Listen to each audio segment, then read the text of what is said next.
Hi guys, I'm DK Jha. Welcome to my YouTube channel DK Jha English.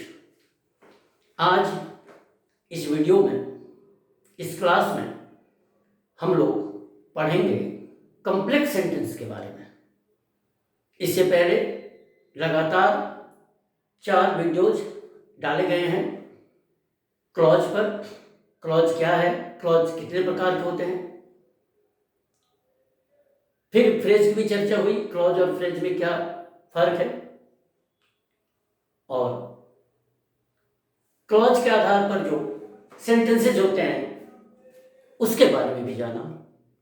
Simple sentence किसे कहते हैं, कैसे बनता है, कंपाउंड सेंटेंस किसे कहते हैं, कैसे बनते हैं, और आज बारी है कॉम्प्लेक्स सेंटेंस किसे कहा जाए, किसे कहते हैं, कैसे बनता है।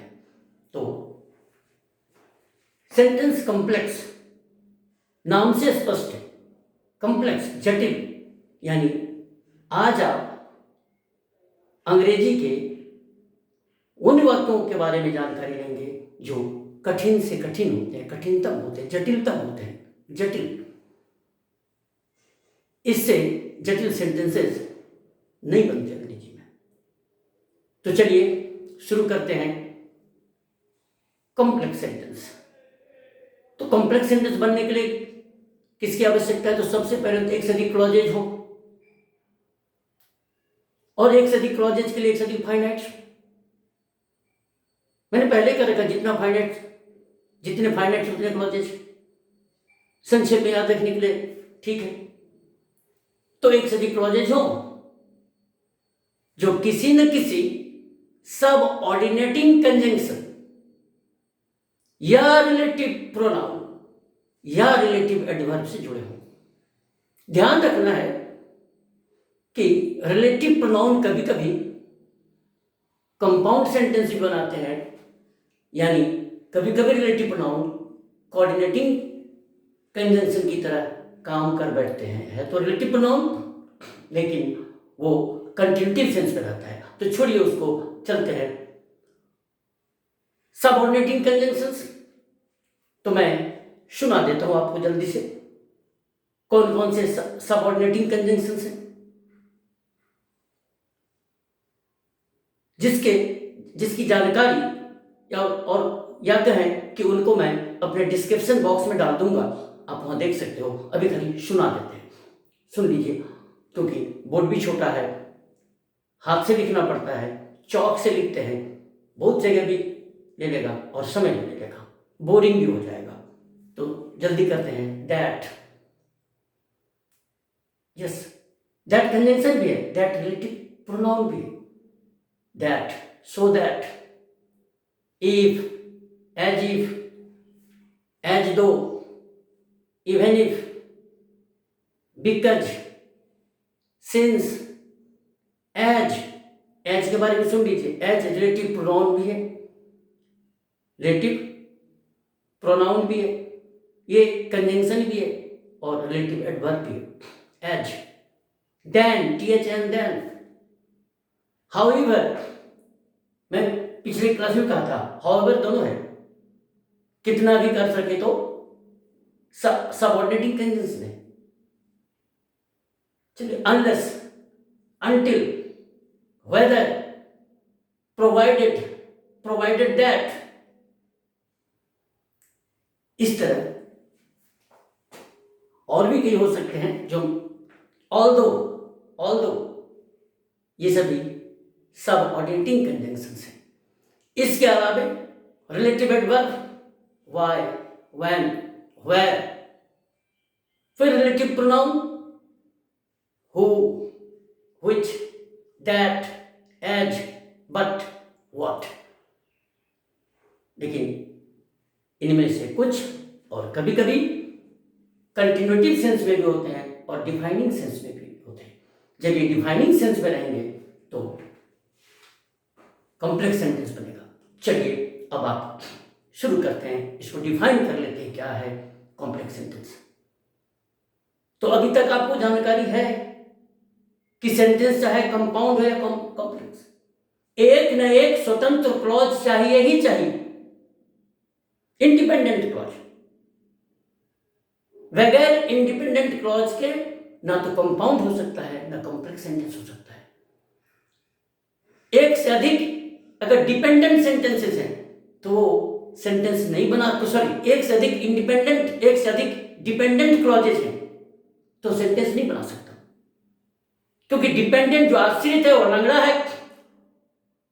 एक हो कि चार हो कि दो हो कि तीन हो, उनकी संख्या जो भी हो, वो तब तक नहीं रह सकते जब तक एक न एक इंडिपेंडेंट क्लॉज, स्वतंत्र क्लॉज नहीं हो, और उसी इंडिपेंडेंट को बोलते हैं प्रिंसिपल क्लॉज। और जो जो डिपेंडेंट क्लॉज है सेंटेंस में उसको बोलते हैं सबऑर्डिनेट, एससी, सबऑर्डिनेट क्लॉज। तो अब आपको समझ में आ गया होगा क्या चाहिए, क्या डेफिनेशन होना चाहिए। तो a sentence that is made up of an independent clause and one or more than one dependent clause is called a complex sentence, and the clauses of a complex sentence are joined together by a subordinating conjunction or a relative pronoun or a relative adverb. That's all. तो ऐसा वाक्य जो एक स्वतंत्र और एक या एक से अधिक आश्रित उपवाक्यों से बना हो और जो किससे जुड़े हो, या तो सबऑर्डिनेटिंग कंजंक्शन से जुड़े हो, या रिलेटिव प्रोनाउन से जुड़े हो, या रिलेटिव एडवर्ब से जुड़े हो, ऐसे वाक्यों को कॉम्प्लेक्स सेंटेंस कहा जाता है। अब सबऑर्डिनेटिंग, सब जो एससी है, एससी सबऑर्डिनेट क्लॉज, वो एक भी हो सकते हैं, एक से अधिक भी हो सकते हैं, इसलिए बोला वन और मोर देन वन। अगर आप संक्षेप में आ जाए, इन ब्रीफ, इन नटशल, तो आप सीधे कह दीजिए एक से अधिक फाइनाइट वर्ब्स जो किसी न किसी सबऑर्डिनेटिंग कंजंक्शन या रिलेटिव प्रोनाउन या रिलेटिव एडवर्ब से जुड़े हों, उसे कॉम्प्लेक्स सेंटेंस कहा जाता है। बहुत आसान, सो इजी टू अंडरस्टैंड। एक से अधिक finite verbs joined together by either a subordinating conjunction or relative pronoun or adverb। Anybody? चलिए देखते हैं। इंडिपेंडेंट क्लॉज प्लस ये SC, relative adverb SC, subordinating conjunction, तो एक इंडिपेंडेंट क्लॉज होगा जोड़ने के लिए, या तो सबऑर्डिनेटिंग कंजंक्शंस होंगे कोई न कोई एक, जिसकी चर्चा मैंने अभी किया, लंबा फिर सुनाया, सबको मैं डिस्क्रिप्शन में डाल दूंगा, आप सुविधा सब देख लीजिएगा, क्यों समझ आया करें। या फिर किसी न किसी रिलेटिव एडवर्ब से जुड़ा होगा या रिलेटिव प्रोनाउन, इन तीन में से किसी एक से जुड़ा होगा, या इसको एससी बोलते हैं शॉर्ट में, सबऑर्डिनेट कंजंक्शन, रिलेटिव एडवर्ब या relative pronoun plus dependent clause. और यही देखिए, इन सब से शुरू होने वाला जो भी क्लॉज होगा वो डिपेंडेंट हो जाएगा।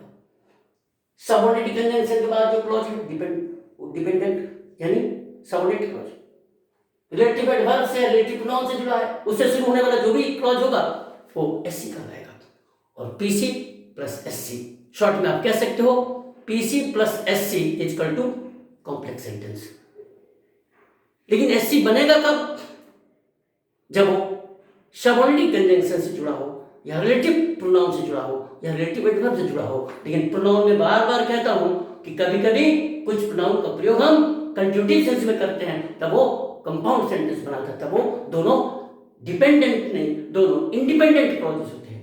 एनीवे, इसकी चर्चा हो चुकी है, अब कुछ एग्जांपल्स लेके देखते हैं जल्दी जल्दी। चलिए, तो आप कहते हो I shall teach him I shall teach him if he comes. एकदम छोटा छोटा सेंटेंस दे रहे एकदम इजी। इफ से शुरू हो गया, कौन सा कंजंक्शन है? Subordinating conjunction. तो ये सी हो गया। ये क्या है? स्वतंत्र। आई शैल टीच हिम, स्वतंत्र है, इंडिपेंडेंट, ये अकेले भी रह सकते हैं इसलिए इंडिपेंडेंट। ये हो गया पीसी, सेंटेंस उसको बोलते हैं पीसी। ये हो गया एससी। ये डिपेंडेंट क्लॉज कहेंगे तो independent clause, dependent clause.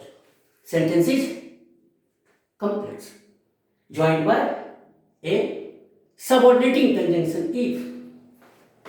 Next example,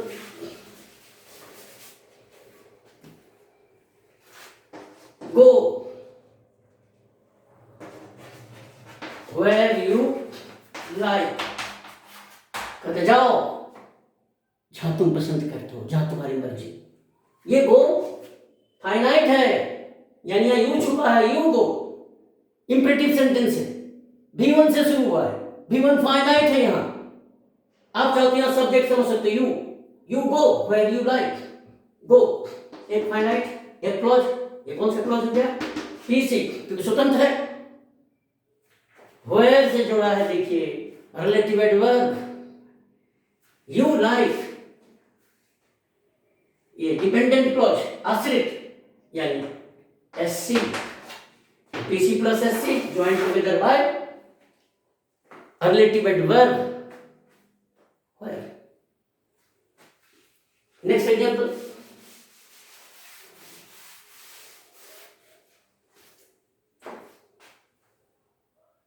He runs. शायद एग्जाम्पल नीचे लिखा हुआ है, ये लिखा हुआ है। चलिए हम देखते दूसरा। He is richer than, THN than coordinating conjunction और THN than subordinating conjunction होता है। He is rich than I am। Book में आई लिखकर छोड़ देता है, लेकिन आप यहां समझिए क्लॉज है, ये क्लॉज है भैया, I am सिर्फ I है। He is richer than I am,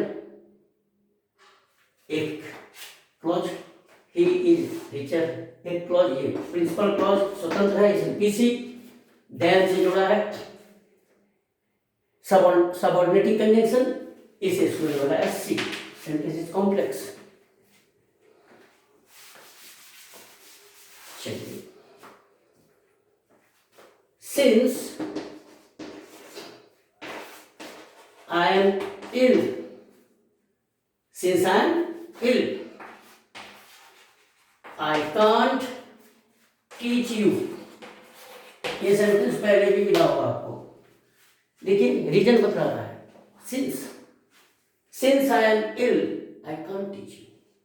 चूंकि मैं बीमार हूं, मैं तुम्हें नहीं पढ़ा सकता। हम इसे एज से भी बना सकते हैं। तो एज हो या सिंस, सेम अर्थ, एक ही अर्थ, एक यूज। ये हो गया एससी, ये हो गया पीसी। सेंटेंस इज कॉम्प्लेक्स, ये एज और सिंस।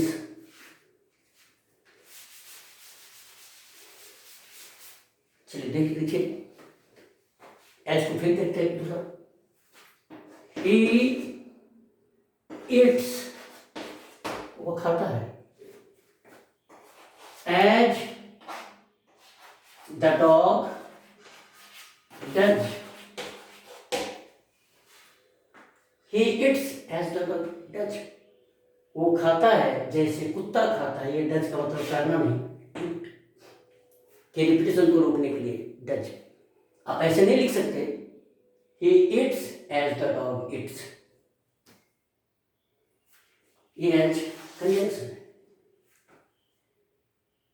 राइट। सबऑर्डिनेटिंग कंजंक्शन है, प्रिंसिपल क्लॉज, पीसी ये स्वतंत्र है, इट्स ये आश्रित हो गया था क्योंकि सबऑर्डिनेटिंग कंजंक्शन हो रहा है। ये डिपेंडेंट क्लॉज है, ये कराएगा एस से, तो PC plus S C.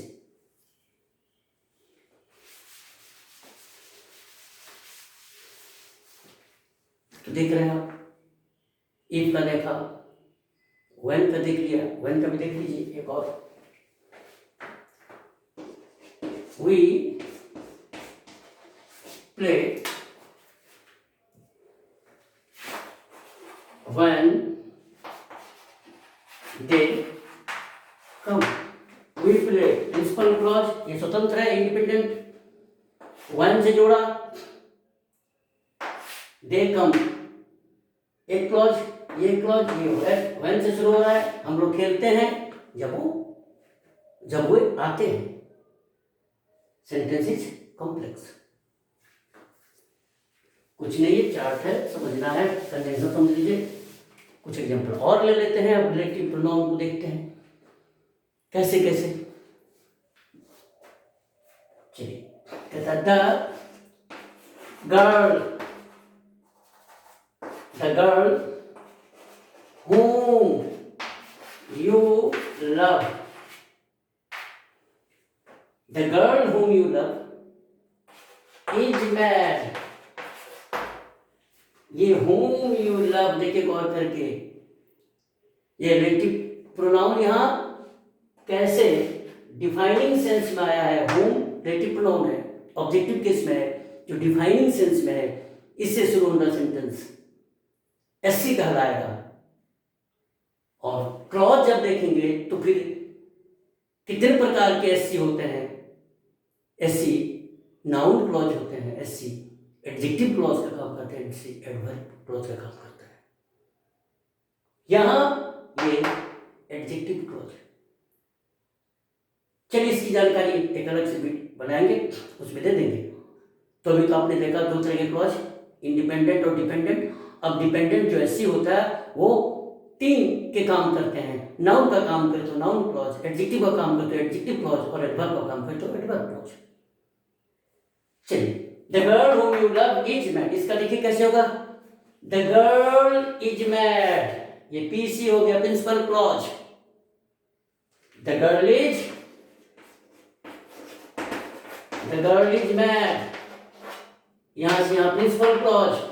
whom you love, SC है, एससी whom you love, ये यहां से आइए एससी। तो याद रखिएगा, जब सबऑर्डिनेट नहीं एससी, जब एससी सबऑर्डिनेट क्लॉज एडजेक्टिव का काम करता हो, एडजेक्टिव क्लॉज के रूप में हो, तो बीच में कैसे घुस जाता। देखिए सेंटेंस को स्प्लिट कर दिया। द गर्ल सब्जेक्ट यहाँ है, कॉम्प्लीमेंट उसका इधर है, क्या बोलते प्रेडिकेट, प्रेडिकेट इधर है, कॉम्प्लीमेंट बीच में इंसर्ट करके चीट करके। Anyway, next sentence, I don't know, I don't know the time when he plays. I don't know the time, principal clause, when he plays. SC, someone clear, sentence is complex. अब यहां गौर करिए when को, ये noun के बाद आया है, ठीक। और इससे पहले when देखा था नहीं, वो नाउन के बाद में साउंड के बाद। चलिए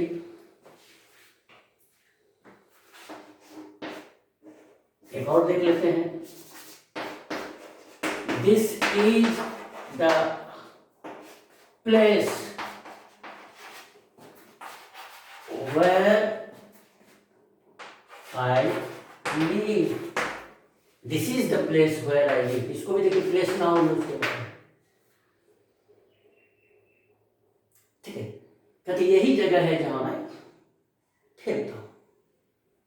तो ये क्लॉज के हिसाब से तो एडजेक्टिव क्लॉज है, लेकिन जुड़ा किससे है, वर्ब से, जो रिलेटिव एडवर्ब है। पीसी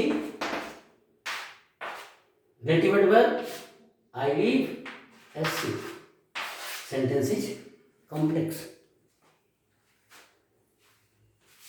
चलो फिर देखिए, I know what you want. I know principal clause, what you want, relative pronoun है what, लेकिन ये नाउन क्लॉज है, पूरा का पूरा ऑब्जेक्ट का काम कर रहा है, ऑब्जेक्ट टू। तो छोड़िए नाउन और एडजेक्टिव क्लॉज छोड़ दीजिए, अभी खाली आप देखिए समझिए complexity. Principal clause SC what से शुरू हुआ है, रिलेटिव प्रोनाउन है। अब एक हु से देख लेते हैं, शायद वो सेंटेंस हम दिए हुए हैं, नीचे लिखे होंगे, आपको पढ़ के सुना देंगे, फिर भी देख लेते हैं एक सेंटेंस। माय अंकल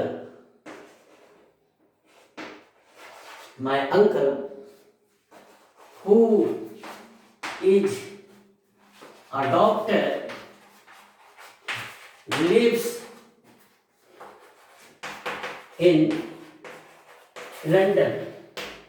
यहां जो रिलेटिव प्रोनाउन से शुरू हुआ वो lives in London. Who is a doctor, यहां से हु इज ए डॉक्टर। अब देखिए my uncle subject lives in London, predicate, PC क्या हो गया, my uncle lives in London, principal clause. और एससी कौन हो गया, हु इज ए डॉक्टर। यहां हु का प्रयोग देख लीजिए गौर करके, किस अर्थ में है, छांटने के लिए। कहता मेरा चाचा जो डॉक्टर है लंदन में रहते हैं, ये मेरा वो चाचा जो डॉक्टर, यानी उसके एक से अधिक चाचा है, उसमें से उनकी बात हो रही है, जो डॉक्टर है वो लंदन में रहते हैं। यानी ये सीमित करने के लिए है, फर्दर इंफॉर्मेशन नहीं दे रहा है, इसलिए पीसी ये है, ये हो गया एससी और पीसी यहां से ये और ये दोनों मिल करके सेंटेंसेस कॉम्प्लेक्स। लेकिन इसी को देखिए, यही हूं मैंने बोला था ना, कभी कभी रिलेटिव प्रोनाउन कंटिन्यूटिव सेंस में आ जाता है। देखिए my uncle is a doctor who lives in London। अब इसको गौर से देखिएगा, my uncle is a doctor, ये पीसी है यहां से यहां, और उसमें कैसे स्प्लिट करके घुस गया था, नहीं प्रिंसिपल क्लॉज को स्प्लिट करके बीच में चला गया था डिफाइनिंग सेंस में, और कंटिन्यूटिव सेंस में है। कहता मेरे चाचा डॉक्टर हैं जो लंदन में रहते हैं, कॉमा दे दीजिए, ये अतिरिक्त जानकारी है, मेरे अंकल डॉक्टर हैं जो लंदन में रहते हैं।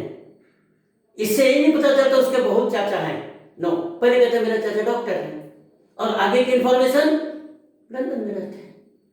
इसको बोलते हैं कंटिन्यूटिव सेंस। ये सेंटेंस है कंपाउंड, ये भी पीसी और ये भी एपीसी, ये सीसी, दोनों स्वतंत्र हैं, ये भी स्वतंत्र ये भी स्वतंत्र, क्योंकि कंटिन्यूटिव सेंस में है। लेकिन ठीक इससे पहले माय अंकल हुए डॉक्टर लिव्स इन लंदन, तो हाँ वो डिफाइनिंग सेंस में था, वो सब ऑर्डिनेट नहीं सबऑर्डिनेट क्लॉज था। यहाँ क्या है, दोनों स्वतंत्र हैं, ये रिलेटिव प्रोनाउन यहाँ भी है लेकिन कंटिन्यूटिव सेंस में है, इसलिए इसको बोलेंगे सीसी, इसको PC. Enough for today.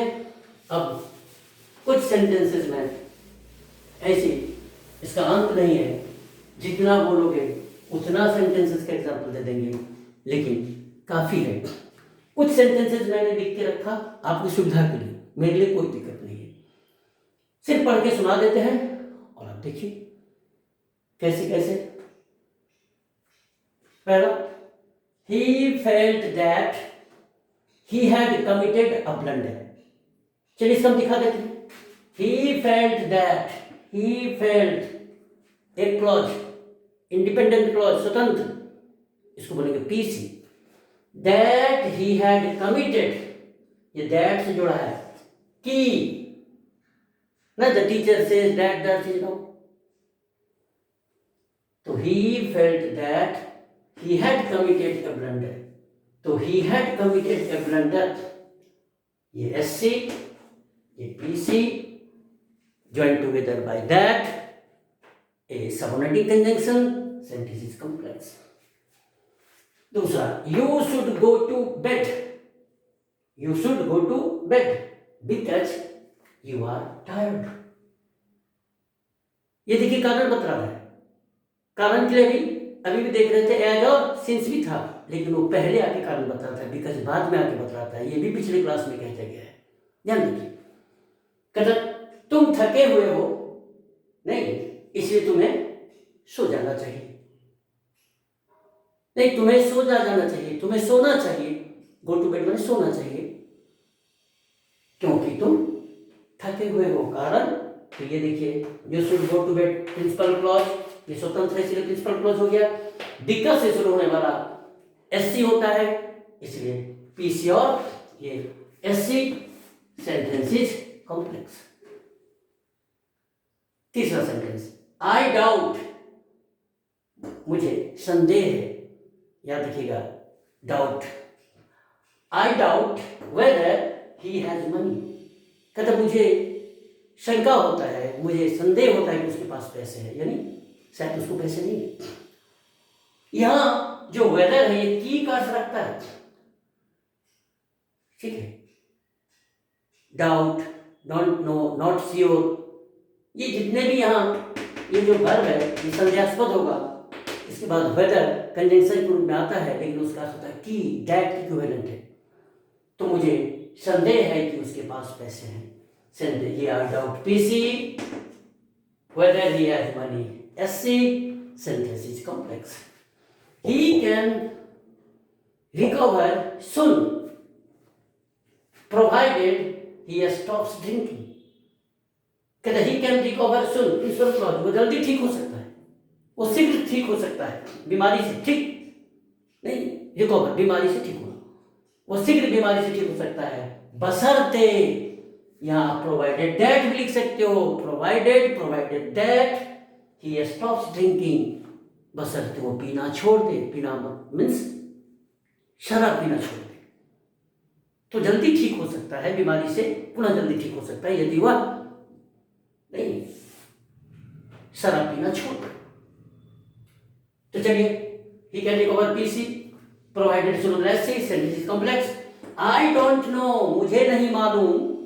Why he comes late, देखिए why रिलेटिव एडवर्ब. पर मुझे नहीं मालूम क्यों वो देर से आता है, तो आई डोंट नो इंडिपेंडेंट स्वतंत्र है, इसमें पीसी या अकेले भी रह सकता है, सेंटेंस पीसी कहलाएगा. और ये एससी, सेंटेंस कॉम्प्लेक्स. ये बहुत खूबसूरत सेंटेंस है. Next, all that glitters is not gold. यहां जो दैट है ये रिलेटिव प्रोनाउन है. All that glitters is not gold, जैसे हु का हमने प्रयोग किया था, my uncle who is a doctor, इस तरह का. All that glitters is not gold means all is not gold, principal clause. That glitters, ये सबऑर्डिनेट क्लॉज. यहां भी दैट का प्रयोग रिलेटिव प्रोनाउन के रूप में डिफाइनिंग सेंस में किया गया है. चलिए, इस पर बहुत चर्चा करें. सेंटेंस कई ढंग से पूछा जाता है. सिंटैक्स के दृष्टिकोण से इंपॉर्टेंट है, प्रोनाउन के दृष्टिकोण से इंपॉर्टेंट है, देख रहे ना, क्लॉज के दृष्टिकोण से इंपॉर्टेंट है.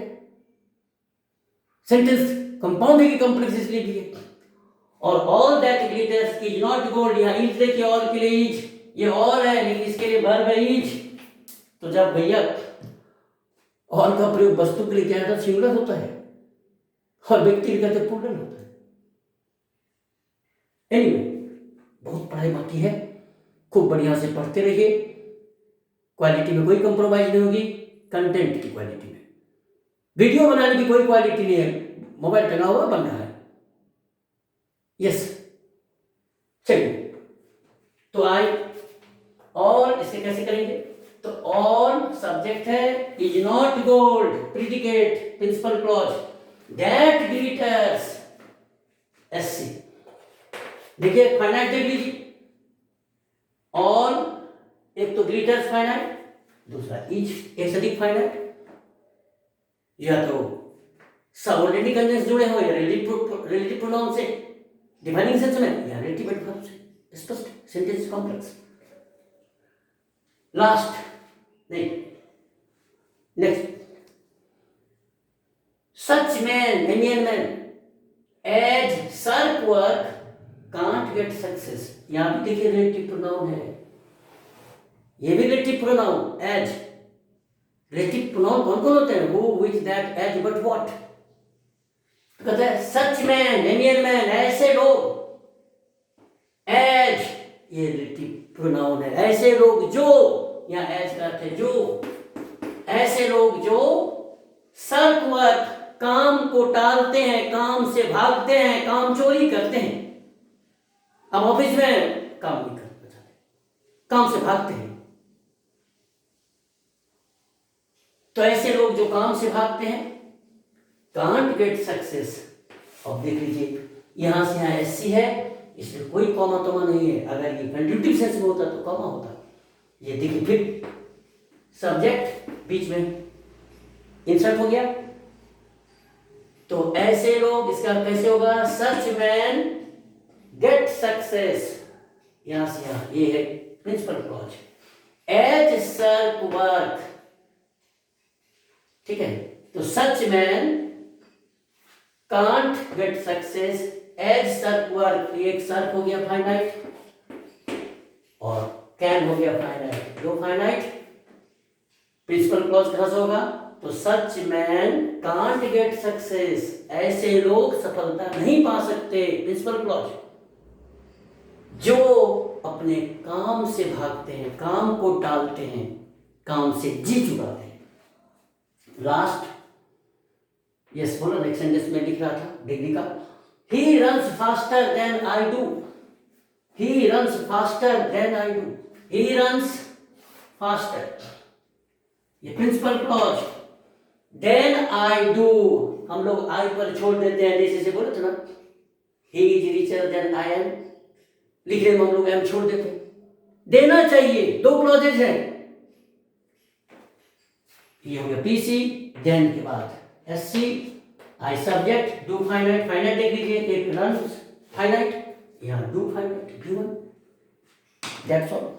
अगर आप नए हो तो चैनल को सब्सक्राइब कर लेना चाहिए आपको।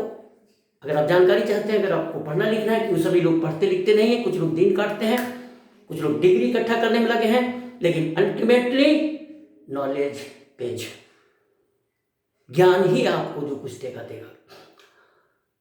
तो अगर वीडियो क्लास अच्छा लगे तो लाइक कीजिए, नहीं अच्छा लगे तो डिसलाइक कर दीजिए, कोई दिक्कत नहीं। चलिए, थैंक यू, सी यू, फिर आएंगे दूसरे वीडियो पे।